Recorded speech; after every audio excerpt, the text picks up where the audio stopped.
বাংলাদেশের যে গণতন্ত্রের যাত্রা নতুন শুরু হলো আজকে। আমরা আশা করি এই পথ মসৃণভাবে আগামী দিনগুলোতে বাংলাদেশের মানুষের জীবনকে, বাংলাদেশের রাজনীতিকে, বাংলাদেশের অর্থনীতিকে সুন্দরের দিকে, তার অভিষ্ট লক্ষ্যের দিকে নিয়ে যাবে।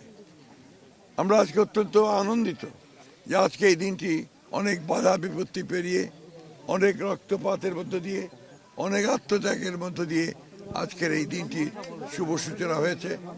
আমরা এই দিনটির জন্য অনেক ত্যাগ স্বীকার করতে হয়েছে।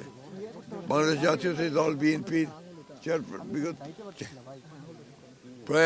প্রয়াত চেয়ারপারসন দেশনেত্রী বেগম খালেদা জিয়া দীর্ঘ আন্দোলনের পরে তিনি আমাদের ছেড়ে চলে গেছেন। তিনি ত্যাগ স্বীকার করে গেছেন। লক্ষ লক্ষ মানুষ পুলিশের হাতে নির্যাতিত হয়েছে, গুম হয়েছে, নির্যাতিত হয়েছে, হত্যা হয়েছে। আরএফএল চেয়ার, ক্ষমতার নয় সমতার চেয়ার। 24 জুলাইয়ে প্রায় 2000 ছাত্র জনতা, কৃষক, শ্রমিক তারা প্রাণ হারিয়েছেন।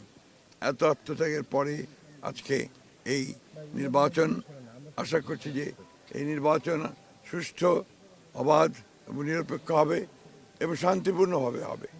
সকলের অংশগ্রহণের মধ্য দিয়ে আমাদের প্রত্যাশা এই নির্বাচন বাংলাদেশের জন্য একটা নতুন অধ্যায় শুরু করবে।